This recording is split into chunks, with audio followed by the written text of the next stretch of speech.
صلی اللہ علی محمد صلی اللہ علیہ وسلم۔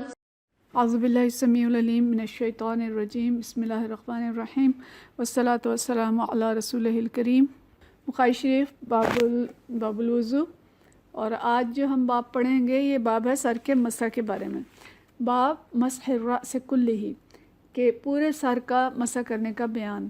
امام بخاری اس میں جو حدیث لائے ہیں لقول اللہ تعالی وامسحوا برؤسکم، المائدہ کی آیت نمبر 6 ہے کہ اپنے سروں کا مسح کیا کرو۔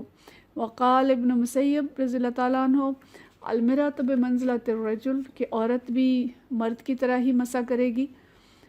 تمسح علی رأسہا، وہ بھی اپنے سر کا پورا اسی طرح سے مسح کرے گی جیسے مرد کرتے ہیں۔ وسئل مالک، اور امام مالک رحمۃ اللہ علیہ سے پوچھا گیا ایجزی ان یمسح بعض الراس، کیا بعض سر کا مسح کرنا جائز ہے، یعنی سر کے کچھ حصے کا مسح کرنا جائز ہے۔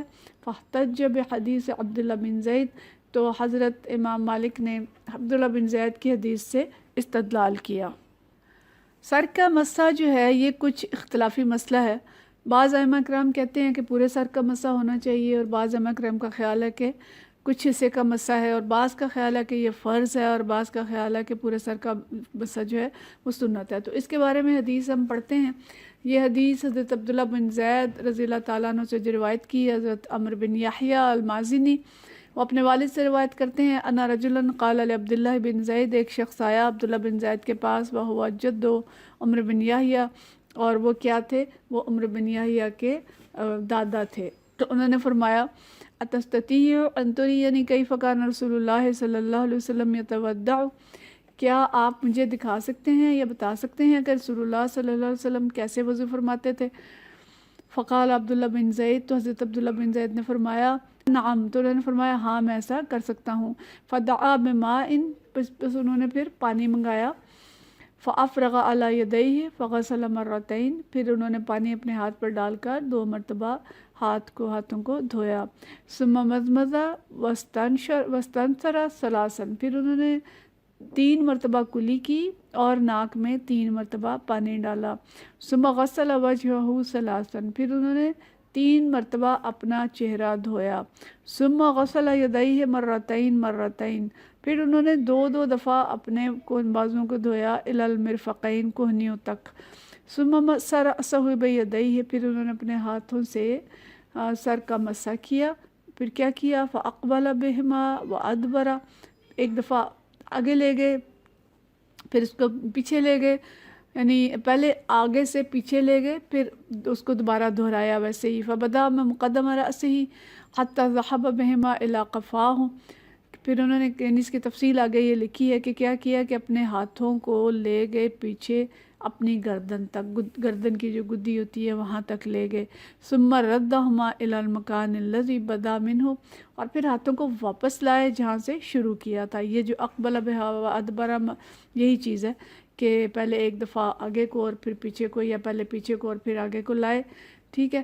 تو الذی بدا منہما، جہاں سے انہوں نے شروع کیا تھا وہیں تک ہاتھ واپس لائے۔ ثم غسل رجلیہ، پھر اپنے دونوں پاؤں دھوئے۔ تو مسح کا جو طریقہ اس کے اندر لکھا ہے، وضو کا طریقہ جو انہوں نے بتایا کہ نبی کریم صلی اللہ علیہ وسلم نے جیسے وضو کیا، پورا وضو انہوں نے کر کے دکھایا۔ پانی منگایا، پانی کے اندر سیدھا ہاتھ نہیں ڈالا بلکہ الٹا کے برتن ہاتھوں کے اوپر پانی ڈالا کے، یہی ہم پچھلی حدیثوں میں پڑھتے آئے ہیں کہ نبی کریم صلی اللہ علیہ وسلم ہاتھ دھوئے بغیر پانی والے برتن کے اندر ہاتھ نہیں ڈالا کرتے تھے۔ تو جب پہلی دفعہ پانی لیتے تھے تو برتن الٹا کے ہاتھ کے اوپر ڈالتے تھے، اس کے بعد پھر پانی کے اندر ہاتھ ڈال کے اس سے منہ دھو لیا، کلی کر لی، باقی سارے جو وضو کے فعل ہیں وہ کر لیے، لیکن پہلی مرتبہ پانی جو ہے وہ ہاتھوں کے اوپر الٹا کے برتن ڈالا۔ اس طرح سے انہوں نے چہرہ 3 دفعہ دھویا، ہاتھ اور بازو جو ہیں وہ 2 دفعہ دھوئے۔ تو ایسا بھی کبھی کیا نبی کریم صلی اللہ علیہ وسلم نے کہ 2 دفعہ دھویا ہے، لیکن جو عمومی آپ صلی اللہ علیہ وسلم کا معمول تھا وہ ہم پیچھے بہت تفصیل سے پڑھ چکے ہیں کہ وہ اعضاء کو 3 دفعہ دھونے کا تھا۔ 3 دفعہ کلی کی، 3 دفعہ پھر ناک میں پانی ڈالا، اور اس کے بعد آپ صلی اللہ علیہ وسلم نے چہرے کے بعد بازو اور بازو کے بعد پھر مسح فرمایا۔ اور مسح میں جو تفصیل اب ظاہر سامنے ہو تو ہم کر کے دکھا سکتے ہیں کہ کس طرح سے ہاتھ سر کے اوپر رکھا جاتا ہے۔ پورا ہاتھ پیچھے گردن تک جائے گا اور پھر اسی ہاتھ کو الٹا کے واپس لاتے ہیں جہاں سے شروع کیا تھا. یہ مسح کا طریقہ ہوتا ہے. تو ایسے ہی حضرت عبداللہ بن زید نے کر کے دکھایا اور اس کے بعد انہوں نے پاؤں دھوئے. اب دکھایا انہوں نے کیا کہ انہوں نے پورے سر پہ ہاتھ پھیرا، نہ صرف پورے سر پہ پھیرا بلکہ واپس بھی لائے کہ اگر کوئی بال رہ گیا ہو تو اس کا بھی مسح ہو جائے. یہی مسنون طریقہ ہے مسح کا. اب اختلاف کہاں پہ ہے؟ اختلاف اس بات میں ہے کہ کیا پورے سر کا مسح فرض ہے یا یہ سنت ہے، اور کیا اگر سر کے کچھ حصے کا مسح کیا جائے گا تو وضو ہو جائے گا کہ نہیں ہو جائے گا. تو اس میں جو ائمہ کرام ہیں ان کے مختلف آراء ہیں. امام شافعی رحمۃ اللہ علیہ فرماتے ہیں کہ تھوڑے سے بھی سر کا مسح کر لیں گے تو وضو ہو جائے گا، لیکن ایک دوسری جگہ پہ یہ فرماتے ہیں کہ 3 دفعہ مسح کریں. ان کی بھی جو آراء ہیں مختلف حدیث میں مختلف آراء آئی ہیں. امام مالک فرماتے ہیں کہ پورے سر کا مسح فرض ہے. امام ابو حنیفہ کے خیال میں سر کے چوتھائی حصے کا مسح فرض ہے اور پورے سر کا مسح سنت ہے. تو امام بخاری بھی یہاں پہ جو لائے ہیں ان کا مقصد یہ ہے کہ پورے سر کا مسح فرض ہے. لیکن جتنی حدیث مختلف ابواب میں پڑھی ہیں ہم نے اور جو علماء کرام کا ایک اجتماعی خیال ہے وہ یہ ہے کہ ایک اور حدیث آتی ہے جس میں نبی کریم صلی اللہ علیہ وسلم نے ایک دفعہ صرف چوتھائی سر کا مسح کیا، باقی یعنی آپ نے امامہ پہنا ہوا تھا اور امامے کے اوپر انہوں نے امامہ تھوڑا سا ہٹا کے تھوڑے سے سر کا مسح کیا اور امامہ واپس نیچے کر لیا. یہ حدیث سنن ترمذی اور نسائی اور ابو داؤد تینوں کے اندر آئی ہے کہ مسح جو کیا آپ نے وہ امامہ ہٹا کے تھوڑا سا مسح کیا اور پھر امامہ سر کے اوپر رکھ لیا. تو اس کا مطلب کیا ہے کہ اگر پورے سر کا مسح فرض ہوتا تو آپ کبھی ایک مرتبہ بھی ایسا نہ کرتے کہ چوتھائی سر کے مسح پہ اکتفا کرتے. تو اس لیے علماء کا یہ خیال ہے کہ جو پورے سر کا مسح ہے یہ سنت ہے، اور چوتھائی سر کا مسح یا جتنا فرض یہ ہے کہ جتنا بھی کر لیں گے فرض ادا ہو جائے گا، لیکن سنت ادا نہیں ہوگی. سنت پورے سر کا مسح کرنے سے ہوگی. اچھا اب یہ ہے کہ ہم جو حدیث میں پڑھتے ہیں کہ نبی کریم صلی اللہ علیہ وسلم نے عموماً پورے سر کا مسح کیا ہے، لہٰذا ہمیں بھی پورے سر کا مسح کرنا چاہیے اس بحث کو چھوڑ کے کہ یہ فرض ہے یا سنت ہے. ٹھیک ہے، علمی لحاظ سے تو یہ بحث ہو سکتی ہے، لیکن اصل بات تو وہی ہے کہ جو معمولات آپ صلی اللہ علیہ وسلم کے تھے، جس کام کو جیسے آپ صلی اللہ علیہ وسلم نے کیا ویسے ہی کرنا بہتر ہے. تو آپ کا جو عمومی معمول تھا وہ یہ تھا کہ آپ پورے سر کا مسح فرماتے تھے اور اسی طریقے سے کرتے تھے کہ آگے لے گئے، پہلے ہاتھ گیلے کر کے پیچھے تک لے گئے اور پھر انہی ہاتھوں کو آگے تک واپس لائے. تو خواتین جن کے لمبے بال ہوتے ہیں ان کے لیے بھی جہاں تک ممکن ہے کہ وہ واپس ہاتھ لائیں، لیکن یہ کہ ورنہ ایک دفعہ پورے سر کا مسح کرنا جو ہے وہ سنت ہے، ایسا ضرور کرنا چاہیے. اور اگر ایسا نہیں کریں گے تو وضو ہو تو جائے گا لیکن ظاہرہ سنت ادا نہیں ہوگی. ٹھیک ہے، اس کے بعد اگلا باب ہے غسل الرجلین الی الکعبین کہ پاؤں کو ٹخنوں تک دھویا جائے. اچھا، پاؤں دھونے کے بارے میں بہت سی احادیث پیچھے گزر چکی ہیں، ہم پڑھ چکے ہیں کہ نبی کریم صلی اللہ علیہ وسلم 3 مرتبہ اعضاء کو دھوتے تھے.